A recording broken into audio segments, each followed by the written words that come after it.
Hi everyone, Python के lecture series में आपका स्वागत है। आज हम लोग पढ़ने वाले हैं बिटवाइज ऑपरेटर्स। तो आइए शुरू करते हैं। बिटवाइज ऑपरेटर्स का काम क्या होता है कि बाइनरी बिट्स पे ऑपरेशन को परफॉर्म करना। बिटवाइज ऑपरेटर में कौन कौन से आते हैं, जैसे एंड है, आर है, नॉट एंड है, आर है, जॉर है, वंस कॉम्प्लीमेंट है, लेफ्ट शिफ्ट है और राइट शिफ्ट है। देखिए, अगर आपको बिटवाइज ऑपरेटर्स पे काम करना है तो सबसे पहले आपको नंबर सिस्टम की समझ होनी बहुत ज़रूरी है। जब तक अगर नंबर सिस्टम की आपको समझ नहीं होगी तब तक ये समझ में नहीं आएगा। तो मैंने एक वीडियो नंबर सिस्टम पे भी बना रखी है, उसको एक बार आप देख लें। बहरहाल मैं इसको आपको समझाने की कोशिश करता हूँ। ये बेसिकली बाइनरी नंबर्स पे काम करते हैं। तो आपने एंड की ट्रुथ टेबल जरूर देखी होगी। मैंने लॉजिकल ऑपरेटर्स में एंड की ट्रुथ टेबल बनाई है कि जैसे एक इनपुट अगर ए है, एक इनपुट बी है, तो अगर एंड के केस में इसका आउटपुट क्या आएगा। ठीक है, तो ये बताया है कि अगर दोनों फॉल्स हैं तो आउटपुट एंड के केस में फॉल्स आता है। अगर एक ट्रू है एक फॉल्स है तो भी आउटपुट फॉल्स आता है। अगर एक फॉल्स है एक ट्रू है तब भी आउटपुट फॉल्स आता है, और दोनों ट्रू हैं तो आउटपुट ट्रू आता है।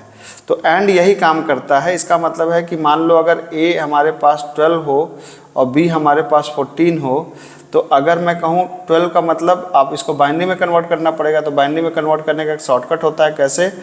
1 2 4 8 16 32 64 और आगे ऐसे 2 की पावर की सीरीज है। 2 की पावर 0, 2 की पावर 1, 2 की पावर 2, 2 की पावर 3, 4 5 6 ऐसे है।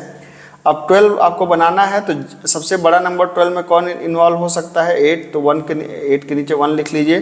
फिर कौन इन्वॉल्व हो सकता है? 4। तो यहाँ पे 1 लिख लीजिए और फिर यहाँ पे कर दीजिए 0। तो ये हो गया 12। और 14 का मतलब क्या है? 8 4 12 2 14, तो 1 1 1 0। ठीक है, अब मान लीजिए कि हमें इन दो नंबर्स की एंडिंग करनी है। तो इन दो नंबर्स की अगर हमें एंडिंग करनी है तो आपको क्या करना पड़ेगा? आप देख सकते हैं कि अगर हमें, मतलब मैं इसको इधर लिख ले रहा हूँ, अगर हमें 1 1 0 0 1 1 1 0 की और एंडिंग करनी है तो जहाँ भी दोनों इनपुट 1 है तो वहाँ तो 1 हो जाएगा। लेकिन अगर कोई भी इनपुट 0 है तो रिजल्ट क्या हो जाएगा? 0 हो जाएगा। तो अब वही चीज़ होगी। आप इसको करके यहाँ देख भी सकते हैं कि जैसे यहाँ पे आपने ए दिया, ए की वैल्यू कितनी है? 12 और बी की वैल्यू कितनी है? 14। तो भले हम डेसिमल दे रहे हैं लेकिन एक काम किस पे करेगा? बाइनरी पे करेगा। तो आपने कहा ए एंड बी, तो ए एंड बी का मतलब वैल्यू कितनी हो गई? 12। ठीक है, तो आप देखिए जब ए और बी को आप इसको कन्वर्ट कर दीजिए ना, आप देखिए क्या आया? 1 1 0 0। तो 1 1 0 का मतलब 1 1 0 0, जहाँ जहाँ 1 जोड़ दीजिए तो 8 और 4 12 आ जाएगा आपका। ठीक है, दूसरा ऑपरेटर है और। तो सिंपल सा है कि अगर मैं इसी को ऑरिंग करूं तो और का मतलब क्या है? और का मतलब होता है, आर की ट्रुथ टेबल भी आपको पता होनी चाहिए कि जैसे ए और बी है और है, तो ये क्या कहता है? और ये कहता है कि अगर दोनों फॉल्स हैं तो रिजल्ट होगा फॉल्स। अगर कोई भी एक ट्रू है तो रिजल्ट हो जाएगा ट्रू। ठीक है, फॉल्स ट्रू ट्रू और ट्रू और ट्रू ट्रू। तो ये मैंने आपको इसको रिलेशनल ऑपरेटर में कई बार रियल लाइफ में भी समझाया है कि अगर आप इसको ऐसे समझ सकते हैं जैसे साधारण बोलचाल की भाषा में होती है और, तो और का क्या मतलब होता है? एंड, मतलब सारी कंडीशन ट्रू होगी तभी रिजल्ट मिलेगा। और का मतलब होता है और, जैसे साधारण बोलचाल की भाषा में बोलते हैं और का मतलब ये हो या ये हो। तो इसका मतलब कि दोनों में से कोई एक हो। तो इसका मतलब अगर और ये कहता है कि कोई भी एक ट्रू होगा तो रिजल्ट क्या मिल जाएगा? ट्रू मिल जाएगा। तो आप देख सकते हैं कि अगर मुझे इसी को, अगर मुझे 8 और 12 को, 8 का मतलब 1 1 0 0 और 14 का मतलब 1 1 1 0, इन दोनों की ऑरिंग करनी हो तो ऑरिंग क्या कहती है? कोई भी इनपुट अगर एक 1 है तो रिजल्ट 1 होगा। तो 1 1 1 और ये 0। आप देख सकते हैं कि तीनों का इनपुट क्या है? 1 1 1 0। तो ये आपका हो गया।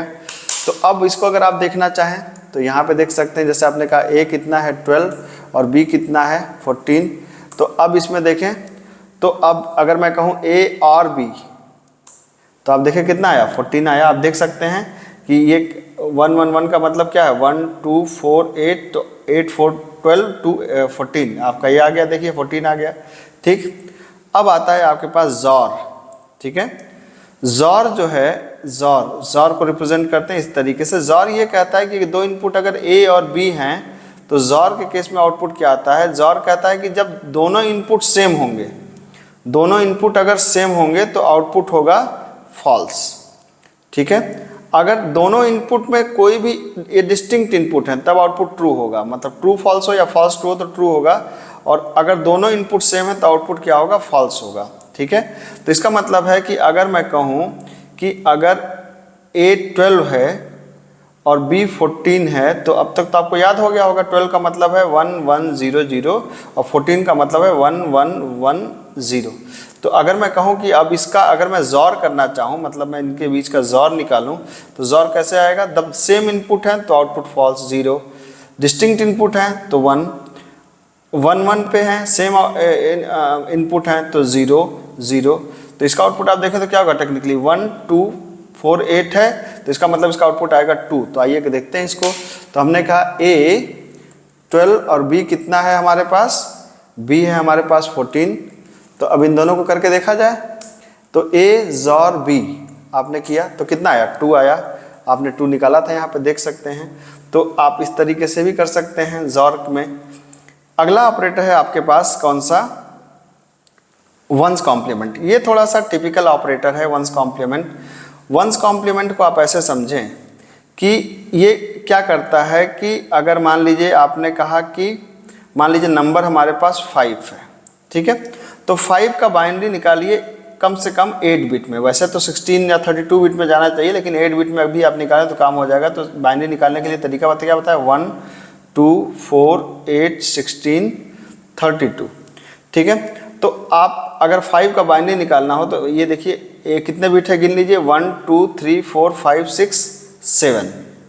ठीक है, 1 2 3 4 5 6 7 और 128, इसको ऐसे कर लीजिए। तो ये हो गया आपका 8 बिट का बाइनरी नंबर। क्योंकि मतलब अगर ये हम मान के चलना है कि ये 1 बाइट भी लेगा तो 8 बिट जगह लेगा, हालांकि ये 2 बाइट मिनिमम कंज्यूम करता है। वैसे भी पाइथन डायनेमिक है तो यहाँ पे उसका कोई मतलब नहीं है, लेकिन हमें मान के 8 बिट पे हम इसको रिप्रेजेंट करके दिखा सकते हैं। तो ये करता क्या है कि जैसे 5 बनाना है आपको तो 1 0 1। ठीक है, तो वंस कॉम्प्लीमेंट कहता है कि अगर टेक्निकली आप इसको देखें तो ये क्या हुआ, इसको देखें तो बाकी जगह अगर खाली है तो यहाँ पे आप पूरे 8 बिट को रिप्रेजेंट करने के लिए बाकी में 0 भर दीजिए।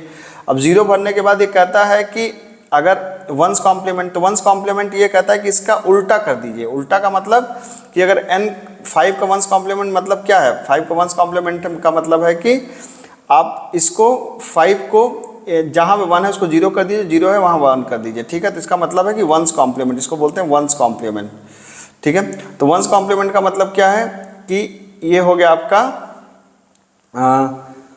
0 1 0 1 1 1 1 1। तो वंस कॉम्प्लीमेंट ही आया। तो वंस कॉम्प्लीमेंट जब ये आया तो इसका मतलब ये होता है कि ये जो नंबर आ गया, अब इसका जब हम इधर वाला बोलते हैं MSB मोस्ट सिग्निफिकेंट बिट, तो इसका मतलब जो MSB इसका होता है ये रिप्रेजेंट करता है साइन बिट को। और ये अगर 0 होता है तो 0 का मतलब ये पॉजिटिव वैल्यू है, और अगर ये 1 है तो 1 का मतलब ये क्या है, निगेटिव वैल्यू है। तो निगेटिव वैल्यू को रिप्रेजेंट करने के लिए किया क्या जाता है, निगेटिव वैल्यू को रिप्रेजेंट करने के लिए अब हमको अगर इसको हमको डेसिमल प्रिंट करना होगा तो इसको वापस हमको कन्वर्ट करना होता है किसमें, इसको रिप्रेजेंट करना होता है टूज कॉम्प्लीमेंट। तो टूज कॉम्प्लीमेंट का मतलब है कि इसका वापस वंस कॉम्प्लीमेंट निकालिए। तो इसका जब वापस वंस कॉम्प्लीमेंट आप निकालेंगे तो ये क्या बनेगा, ये वापस बनेगा 1 0 1 0 0 0 0 0।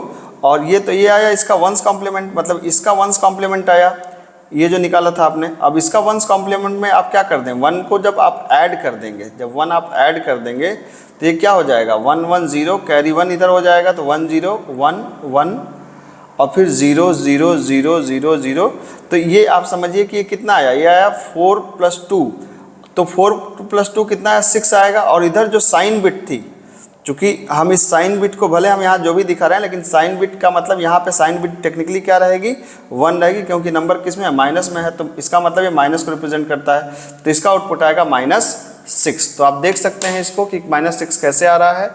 तो अब यहाँ पे क्या किया, जैसे आपने एक n नाम का वेरिएबल लिया, इसकी वैल्यू 5 है। अब आपने कहा कॉम्प्लीमेंट ऑफ n, तो अब देख सकते हैं कितना आ गया, -6। तो -6 के लिए हमने क्या किया, सबसे पहले हमने क्या किया, वंस कॉम्प्लीमेंट निकाल दिया। तो वंस कॉम्प्लीमेंट का मतलब क्या है, वंस कॉम्प्लीमेंट का मतलब है कि ये जो नंबर आपके पास है 5, इसके सारे डिजिट को 1 को 0 कर दो, 0 को 1 कर दो। अब ये नंबर का हम देख रहे हैं कि जो MSB है, MSB क्या है, 1 है, इसका मतलब है कि माइनस में हो जाएगा। जब माइनस में किसी भी नंबर को लिखने का तरीका होता है जो कंप्यूटर में, उसका 2's कॉम्प्लीमेंट निकालना होता है। तो 2's कॉम्प्लीमेंट के लिए हमने इस नंबर का वापस से क्या निकाला, 1's कॉम्प्लीमेंट निकाला, और 1's कॉम्प्लीमेंट निकालने के बाद हमने इसमें क्या कर दिया, 1 ऐड कर दिया, तो इसका 2's कॉम्प्लीमेंट आ जाएगा। जो 2's कॉम्प्लीमेंट आया इसमें हमने साइन बिट के लिए माइनस लगा दिया, तो अब ये जो वैल्यू आई यही आपका क्या है, 1's कॉम्प्लीमेंट। ठीक है, उसके बाद आपके पास कौन सा ऑपरेटर आएगा, उसके बाद आपके पास जो ऑपरेटर है वो कौन सा है, ये है लेफ्ट शिफ्ट। ठीक है, इसको बोलते हैं हम लोग लेफ्ट शिफ्ट, और एक और ऑपरेटर है दैट इज राइट शिफ्ट। ठीक है, आइए इसको भी समझ लेते हैं कि ये क्या काम करता है। तो लेफ्ट शिफ्ट का मतलब होता है, मान लीजिए आपके पास A12 है और आप कह रहे हैं कि A left shift 2, A left shift 2, तो इसका क्या मतलब है। तो 12 को आप देखिए, आप ये सीरीज याद रखिए, 1 2 4 8 16 32 64, ये याद रखिए। तो 12 का मतलब आपको पता है कि 1 1 0 0 होता है। हम कह रहे हैं 2 बिट इधर की तरफ शिफ्ट कर दो, 2 बिट इधर की तरफ शिफ्ट करने का मतलब कि इधर की तरफ 2 बिट को शिफ्ट कर देना है। ठीक है, तो कैसे शिफ्ट कर देंगे, ये हो जाएगा 1 1 0 0, और जो खाली जगह बचेगी इन दोनों को 0 रख दीजिए। अब देखिए कितना आया। अब अगर इसको आप देखें तो आप जहाँ जहाँ 1 है उसको जोड़ दें, तो आप किसको किसको जोड़ देंगे, इन दोनों को आप जोड़ दीजिए। तो आप इन दोनों को जब जोड़ेंगे तो क्या हो जाएगा, 6 2 8 3 1 4, दैट विल बी 48। तो इसका आउटपुट क्या आएगा, 48 आया, किसका, लेफ्ट शिफ्ट का। अब राइट शिफ्ट देखिए कि जैसे 1 1 0 0, अब कह रहे हैं राइट शिफ्ट 2, तो राइट शिफ्ट 2 का मतलब है कि इसको इधर की तरफ 2 बिट शिफ्ट कर दो। तो दिक्कत ये है कि हमारे पास यहाँ तो हमारी बाउंड्री है, तो जब 2 बिट ये शिफ्ट होगा तो ये और ये क्या हो जाएगा, बाउंड्री से बाहर चला जाएगा, और ये वाला 1 उठ के यहाँ आएगा, ये वाला 1 उठ के यहाँ आएगा। तो अब 2 1 कितना हुआ, 3 हुआ। तो इसका मतलब आप देख सकते हैं कि इसका आया 48, इसका आया 3। इसको मैं हम लोग करके भी देख सकते हैं। कैसे करके देख सकते हैं, जैसे A है हमारे पास 12, हमने कहा कि A लेफ्ट शिफ्ट 2, तो आप देख सकते हैं कितना आ गया, 48, और A राइट शिफ्ट 2 अगर मैंने कर दिया तो कितना आ गया, 3 आ गया। तो होपफुली आपने सारे बिटवाइज ऑपरेटर्स को इस्तेमाल कर लिया है। ठीक है, ये बिटवाइज ऑपरेटर्स हम लोग आगे चल के कभी कॉम्पिटिटिव कोडिंग पढ़ेंगे, बिट मैनिपुलेशन, वहाँ पे बहुत ज़्यादा इस्तेमाल होते हैं। तो अगर वहाँ पे जब ज़रूरत पड़ेगी तो इसका हम लोग को काफ़ी इस्तेमाल करना पड़ेगा। तो अच्छे से इसको पढ़िए और प्रैक्टिस करिए। Thank you so much.